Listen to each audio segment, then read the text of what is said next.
This is the Inferno Podcast, the official podcast of UAB Athletics.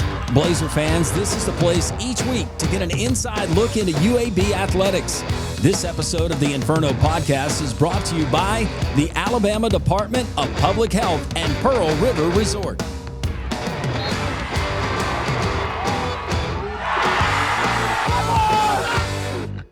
Welcome into the Inferno Podcast. Landrum Roberts, I'm your host. It's episode 31. Warmer weather is here. Spring has sprung. We're going to talk about spring sports. Speaking of spring sports, UAB Softball is going to be a part of today's podcast. And today's podcast rundown is brought to you by our friends at Legacy Credit Union, the official credit union of UAB Athletics. Blazers coming off a huge weekend win over Tulsa. They take 2 out of 3 from the Golden Hurricane.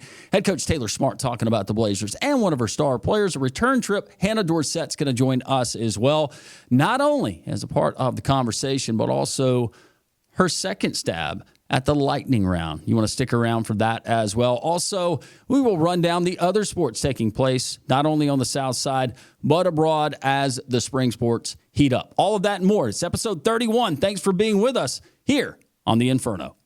Trent Dilfer here, head football coach of the UAB Blazers. I want to tell you about my friends at Legacy Credit Union. Legacy began as University Credit Union in 1955 and remains committed to UAB faculty, students, alumni, and fans. Not only do they support the Birmingham community, but they are also proud sponsors of UAB and UAB Athletics. Visit LegacyCreditUnion.com and find out why you should become a member today. The Inferno Podcast, Blazer fans, we've made it really, really easy for you. There's a lot of different ways that you can consume this podcast each and every week, and we certainly appreciate you doing that. But you're going to appreciate it because we're going to keep you up to date on everything going on within the athletics program, the green and gold. YouTube, it's pretty simple. At Inferno Podcast UAB, like, subscribe, ring the bell, tell your family about it, your friends, your neighbors, spread it around the office. This thing is going to catch fire, literally. Appreciate you joining us there on YouTube, but also Instagram.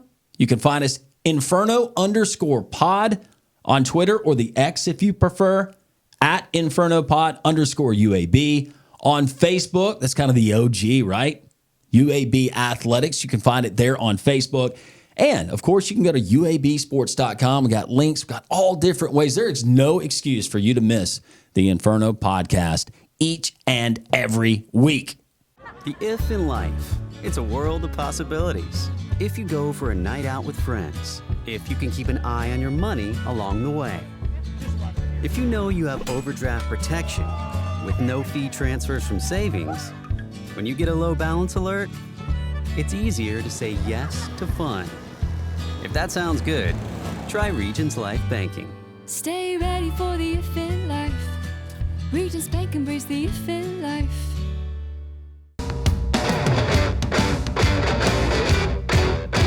Welcome back into the Inferno Podcast. Landrum Roberts. Now it is time for our Student Athlete of the Week segment. But first, UAB Softball coach Taylor Smartt. Coach, how are you? I'm good. How are you? Doing great. Hannah Dorsett, utility player, continues to hit more than her weight and average, I would say. You're continuing what you did last season, but hitting 370 here in the early part of the conference season. How are things going? It's good. I think we're off to a little slower start than we would like, but we're definitely on the up. And I think once we put some stuff together, we're going to do some really big things. Well, congratulations on the past weekend, because Tulsa came in. You guys took care of the series. I know that, Coach, you would have wanted the sweep. But what I've noticed through 3 series in conference play, and once against a ranked FAU team and program you're very familiar with, but you guys have been competitive night in, night out. Oh, for sure, yeah. I think there's like the Sunday game versus South Florida, and then yesterday we weren't as competitive, but every other game, the other 7, we've been competitive and in every single one of them to the very end. And, you know, our pitchers have grown a lot. We've competed and we've found ways to win. And this past weekend, I was just really proud to see us continue to fight and be the toughest and the grittiest on Friday and Saturday and come back and win. Because, I mean, against FAU, we had 2 wins. We just didn't secure it at the end. You got Memphis coming up this weekend on the road, and we'll talk a little bit more about the Tigers. But so far through conference play, 3-6. So, Hannah, a third of the way through the conference slate. What are some noticeable differences you can identify with this team versus maybe where you guys were at this point last season? I think that last season we just kind of were like rocky the whole entire season. But I think we've seen growth every single weekend, conference weekend. And I think our pitchers have really stepped up. And now it's just to the point where we're like, okay, we got to get our hitters and our pitchers to like step up in the same game. And that's a big difference from last year. And now it's tournament time, and a lot of people and their focus is on basketball. And when you think about it from the standpoint of softball, baseball, and some of these spring sports that we have, a lot of it is set up like tournament play. Even if it's just a 3-game series, you're going Friday, you're going Saturday, you're going Sunday. Is that advantageous for you as a coach to kind of, if you have one of those outings, flushing it because you immediately get a chance to redeem yourself the next day? Yeah, for sure. I mean, anybody can beat anybody on any given day. And I think that's the thing. I think if you play, like, for instance, the SoCon, they still play doubleheaders.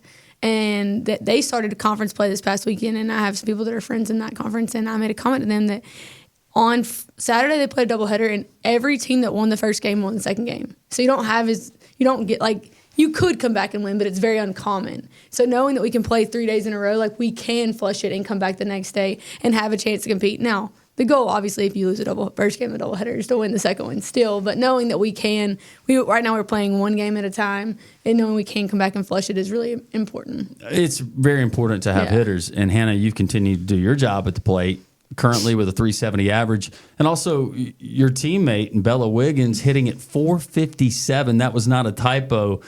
That's got to be nice. And I know you're not going to say that about yourself, but to have that kind of production, especially from those types of players, Coach. Oh, it's awesome. I think they are obviously at the top of our lineup. And when they get on, obviously we click on all cylinders. And ultimately the thing is if they don't get on, how can we still continue to produce and find ways? It's not all on them all the time. But I will say our lefties have given us a chance to get on base, and our righties just trying to find ways to get them in and move them around. Hannah, word travels fast. Any difference in how maybe opposing pitchers are approaching you in some of your at-bats?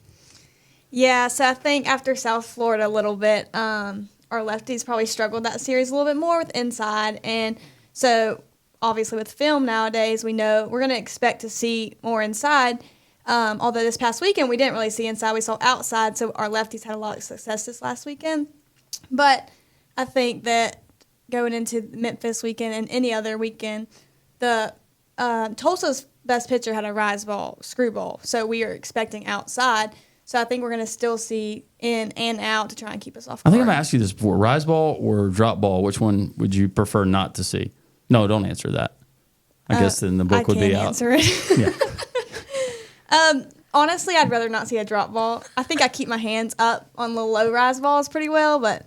Sorry, Coach. I'm not trying to set her up in opponent's this is across the board. It's a lot harder to slap drop balls. Yeah. So, like, when she sees drop, like, she's, like, for instance, her walk-off hit this past weekend, it was drop, and she stood in, and she got the single up the middle. But it is tougher to slap that, which does play into her game. So, like I said, whenever on Saturday...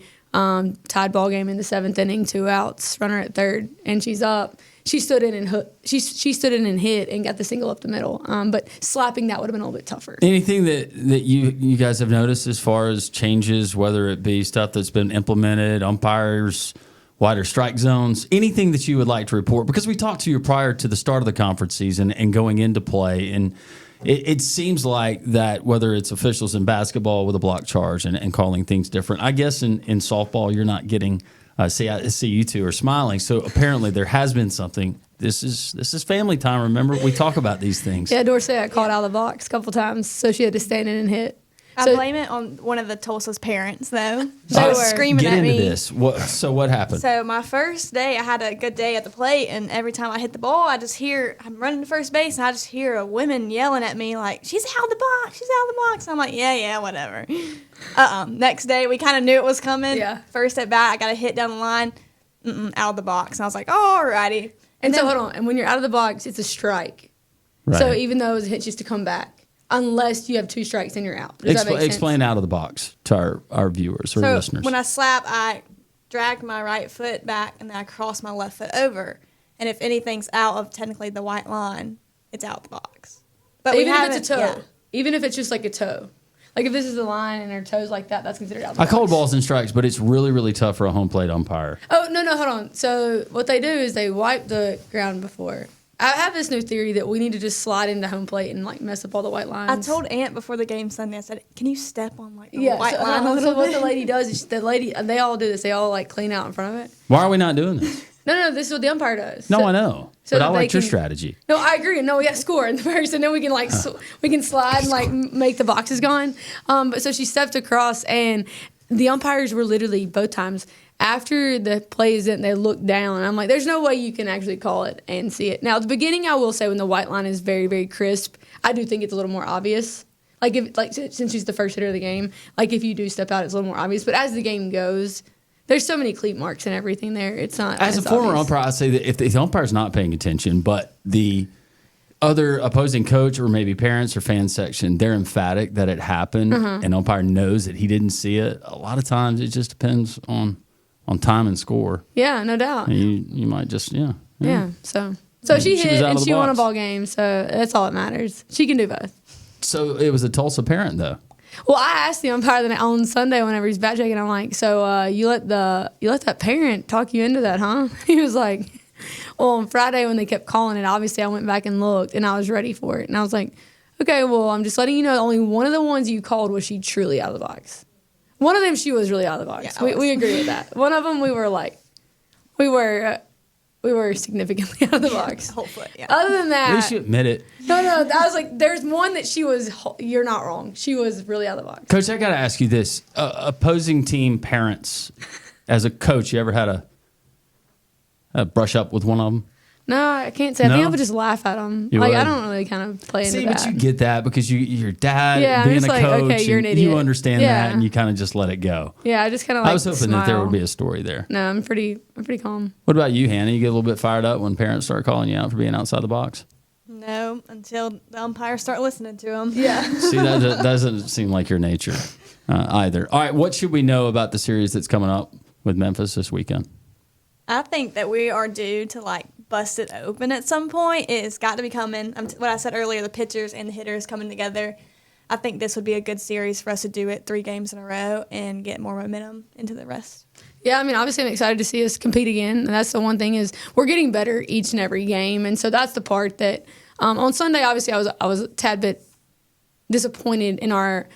We came out and had the bases loaded and then didn't score, and it was like we were just deflated immediately. And so that was like one of the few times recently that we have acted that way. And so I'll be excited to see us come out this weekend because I think they know how bad that was and how bad they wanted it, and knowing that they have good we are a really good team, and then we just got to start clicking on all cylinders. And like our pitchers are getting better as we go, and our offenses too. It's just how can we continue to score? I think we left on Friday. We left 11 on base, and we still found a way to win.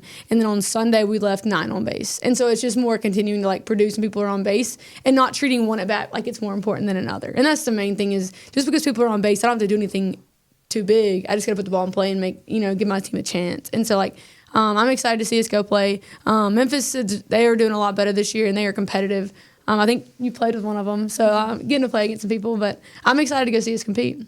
You sound pretty convincing. It's about no, that it's time, coming. right? It's coming. All right, I love it. We have the lightning round. You participated in it before. We're going to do this again. Coach, you're going to participate as well. Oh, okay. All right, we got fresh questions. Here we go. On the clock. And first question. Hannah, you're going to start us off. Go-to game day snack. Not a big snacker, whatever we got in the snack bin. Some little oranges, some fruit snacks, whatever we got there. Some pirate booty or some... Those are always good, right? Yeah, those are good. I hope people at home know what I'm talking about. What about you, Coach? I would say it's sweet tart jelly beans. Sweet tart jelly beans? I think I eat them the whole game. Say the sweet tarts are great, but you go jelly beans.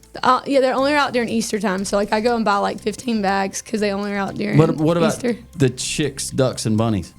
That's the Easter sweet tarts that I know.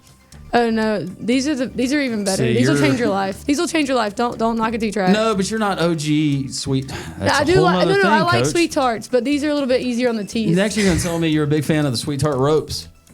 Oh no, not a. Big, know what I'm talking no, about? I do know what you're talking about. I'm not really. What a are fan. they doing there? Yeah, I don't know. I can't. I'm not one of them. Okay, all right. Pre-game ritual. I like to change it up. Don't do anything the same, really. I will say, fun fact, I wear the same eyeshadow since the junior year of high school. A little shimmery eyeshadow. Shimmery? What is that? Like some little sparkles. Oh, you got some dazzle. Yeah. Okay, I can appreciate that. Never worn it, but I can't say that I do something every single time just because sometimes we're on the road, but I like to say like a good workout before. Good workout. Yeah. That's always good. Oh, kind definitely an Alani. Alani, is that an energy drink? Yeah, Alani, no. You seem like you don't need caffeine, but I don't think those really do anything. I just kind of like the taste. Just like the taste. You don't notice any. I don't there's really, there's none. Are you a coffee drinker? I'm not, but Dorsett had her one the other day, and I look over there and her leg just I'm like, we gotta calm down. She was chat. Yeah, I was eating a snack. She's like, "What's wrong with you?" I was like, "I'm jittery. I got gotta on the eat game. something." She's over here eating fruit snacks, and that's not like her. So I was like, "What's wrong?" She's As like, long as "My it's leg not on the was-" list of banned substances. It wasn't.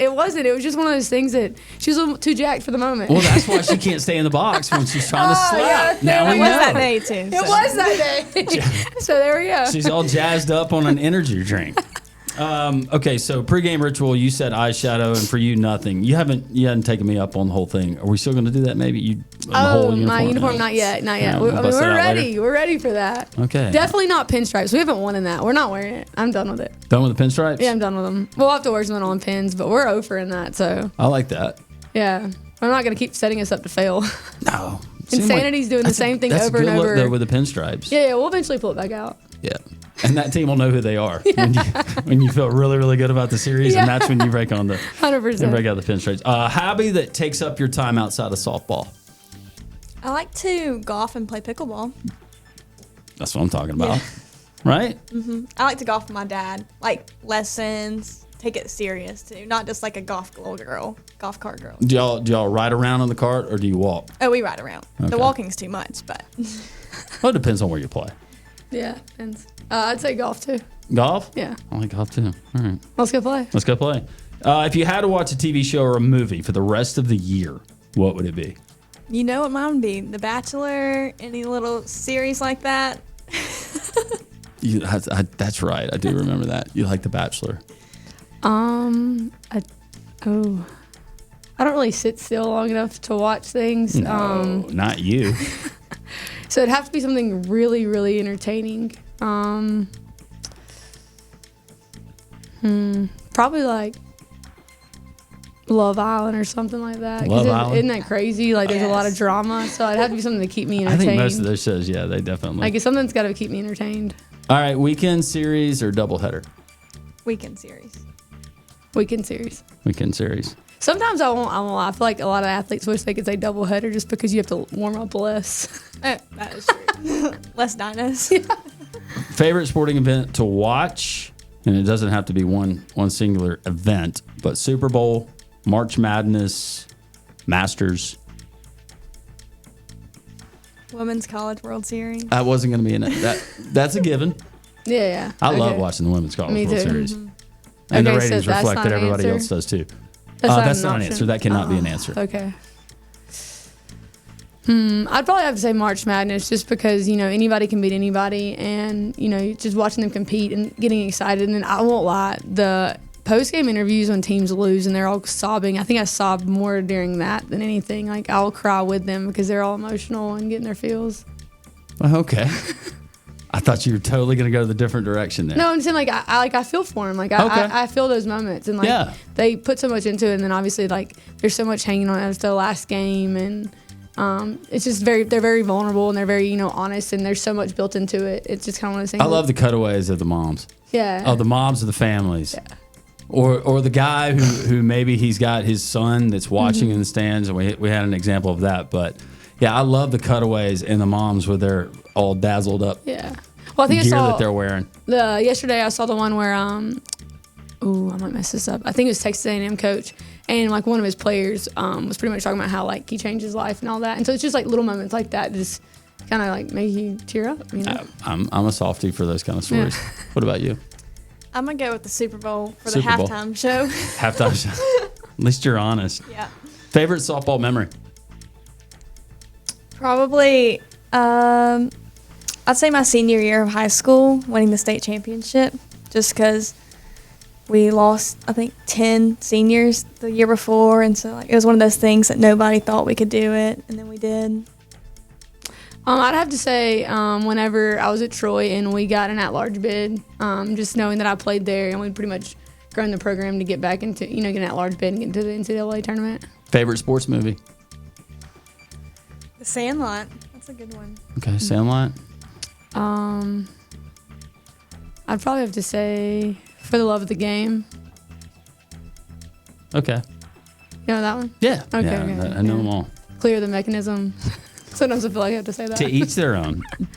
Hannah, if you didn't play softball, what other sport do you think you would play besides flag football? Honestly, I tried basketball and volleyball, but I think I could be a soccer player. I don't really know why. I enjoy running. With a hand-eye, I think pickleball. Yeah, if that was an option, You 100%. got courts popping up everywhere. Oh, Pickleball yeah. courts. So true. Trustful has We're all like gonna- 10 indoor ones. Yeah. If we're going to play golf, let's go play pickleball. Coach, you play pickleball? Yeah, for pickleball. Yeah. We had a pickleball tournament. Hannah didn't win, though. I lost the first round. Oh, Hannah. And I told the whole team, I was like, put me in the to win the bracket. Trust For somebody me, who like, has I'm gonna trouble, win. though, staying inside the box, the kitchen, that's that little box area near the net. You know the rules Yeah. about the kitchen, right? Oh, yeah. Coach, what about you? Definitely be golf. Yeah. Yeah. It's Definitely golf. springtime. Spring is sprung. Oh, no, I'm wearing my spring colors. Y'all are all bundled up like we're playing up in Fargo. No, I've never been to Fargo, though. I neither. I bet it stings when their softball players Oh, hit. no, I don't like the cold. All right. I think our players know that. Hey, congratulations. Let's keep it going. Let's win another series We will. at Memphis. Hannah Dorsett, thanks. Thank you. Coach, you going to hang out? I am. All right, more with UAB softball coach Taylor Smartt. The Inferno podcast continues. Welcome back into the Inferno podcast. It's time for the Coach's Corner. UAB head softball coach Taylor Smartt continues to join us. In the Coach's Corner each and every week, brought to you by our friends at Pepsi and Viva Health. We talked about it a little bit, Coach, when Hannah Dorsett, one of your star players, was sitting in with us. But the start of the conference season, now that we're 3 series in, got a big weekend series coming up versus Memphis. Plenty of schedule left. But so far through conference play, some of the things that you like that you're seeing from your team. Yeah, I mean, I think our team is continuing to fight and be gritty. And like I said, I know obviously we're 3-6, but of the 9 games, there was 2 that I didn't think we were very competitive in, and the other 7 we've fought and competed to the very end. And that's the piece that we've continued to get better and better each week. And that's the goal: is how can we continue to be better and by the end of the year be playing our best softball. And so seeing us continue to evolve and get better at the little things. And our team can actually tell it's getting better, and that's the part that, as a coach, I'm excited. Your competitive spirit, it oozes. Anyone who has met you and anybody who wears the green and gold, supports UAB athletics, I would invite them just to have a conversation with you because she will get you fired up in a short amount of time. We were at an event just a few weeks ago, and this was before you got hot and heavy into the conference season.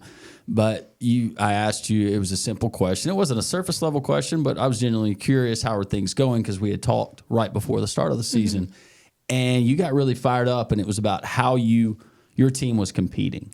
And everybody hates to lose, but there are certain things that are prerequisites you've got to have, and certain things that you just cannot tolerate because you're a competitor yourself. Right.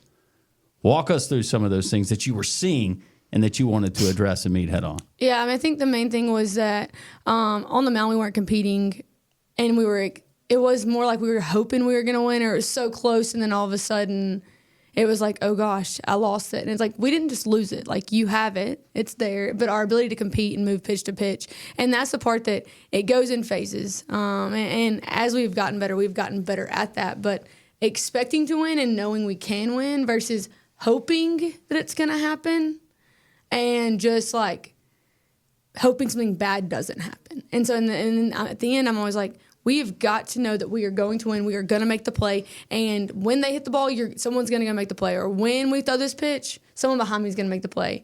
And then I think the other piece that I was talking about was at the time was our pitchers were like nibbling at the corners, hoping that they would get like a called strike. And I'm like, attack the zone, spin it through the middle of the zone, and make them hit it. Because at the end of the day, no one's just going to like walk past us and expect just to lose or win. And then they want to compete. It's not just going to be handed to them. So how can we attack the zone and make them swing the bat to then allow us to make plays and get you out of things? When you realize your team coach is on the cusp and you can see it, you can almost taste it. Mm-hmm.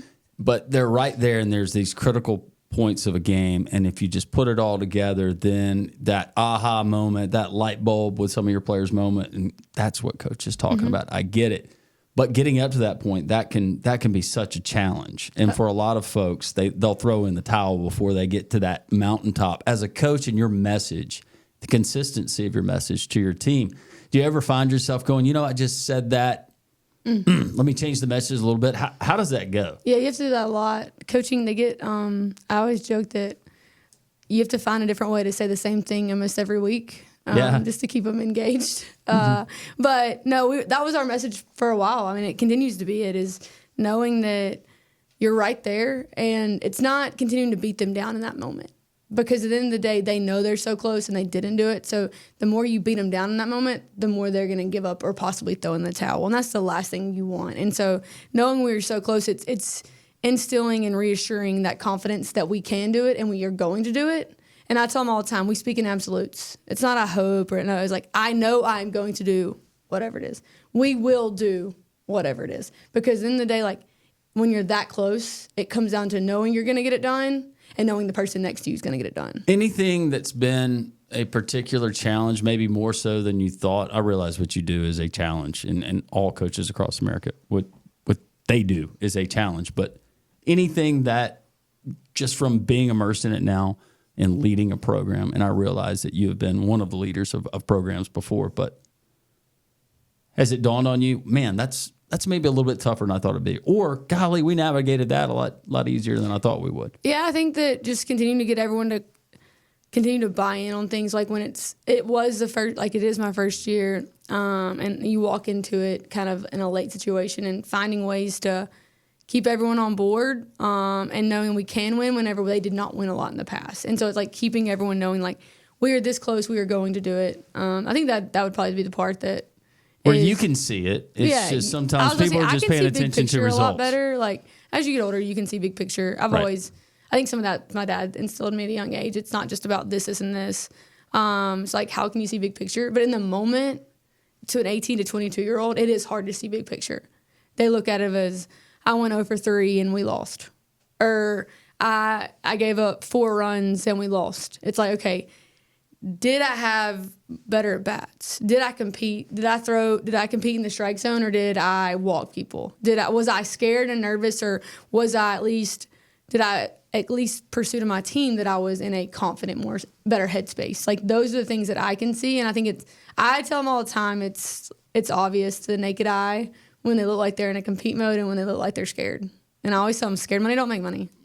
So we're going to put the big dollar bills in and we're going to keep paying up. But at the end of the day, we have to at least know we're going to do that and look confident versus just hoping it's going to get done. And one of the many payoffs for you as a coach, as a teacher, because that's what you're 100%. Doing, you're totally an educator, is those aha moments when the light bulb does go off, and then you see the personal growth in some of the tracks of some of your players, right? Yeah, no doubt. And I actually had a conversation with Bella Wiggins about this when we played Mississippi State on Wednesday.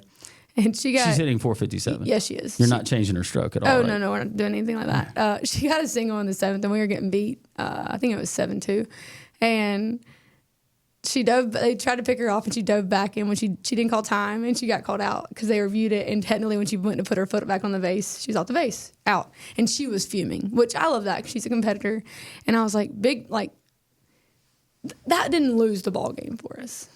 There's 2 outs in the 7th, and that didn't lose the ball game for us. I was like, but you were competitive at the plate, and had you been competitive the last weekend? No, you were late because you are unsure of what you want, and naturally a lot of times timing comes back to, are you in go mode and wanting to hit it, or are you just continuously late? I was like, you were a lot more aggressive at the plate, knew what you wanted. I was like, so you got on base, like all these things, and I was like, and then in the end, like for instance in the previous weekend against FAU, like she was like, I was like, everyone was hoping we were going to get it done instead of just like knowing we're going to get it done. And so like, she's like, I know and I can see that we are going to get it done. And so like, whenever someone like that's on the field can say those things, like, you know, it's coming. And I think some of it is also like the older, more experienced players, like Abella, she's obviously got 2 more years on Hannah.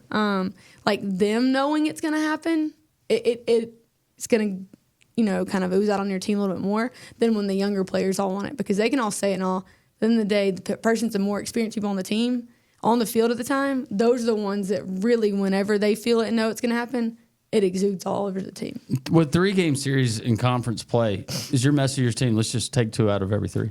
No. Okay. I mean, obviously, you I've want to heard that win from coaches, but I can see it from the other standpoint where it's like, no, let's not ever acknowledge that we're just going to take 2 out of 3. No, I mean, I think at the end of the day, like, we are trying to make up a little bit of ground, right? So we were, 3-5 going into that game. So at the end of the day, you win that ball game, you're 4-5 looks a lot better than 3-6 in that moment. So to me, no. I mean, at the end of the day, yes, you want to win every series. And there's 9, and we already lost 2 of them. So yeah, we want to win the next 7. Yes. But ideally, we would like to sweep some. Well, sweep this weekend would make you 6-6. 100%. That looks great. I'm all in. I love symmetry. I'm all in. Me too. Right? Yeah, no doubt. I love it. I love even numbers. They know that. I like when things are even and we can make easy hitting groups, stuff like that. Like I love. How many conference games do we have? 27? 27. Yeah, there's 10 teams. All right, so obviously there 9. will be no symmetry there. No, there won't be. Okay. Very aware of that.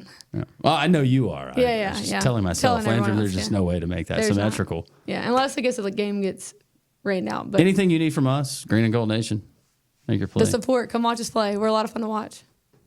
Rolling back. I'm kidding. That's a joke. That's inside softball stuff. Yeah. Coach, we appreciate it. Thank you. Thanks for having me. Taylor Smartt, UAB head softball coach. The Inferno continues. As UAB athletes, there's nothing we like more than the roar of the crowd. Around here, we say we win as one. One. And to keep cheering for the green and gold, There's one thing we need from you. Ask your doctor about an RSV vaccine. and help protect everyone. Our littlest Blazers and our most seasoned fans are most at risk from RSV. Ask about your RSV vaccine today. So we can all stay in the game. And win as one.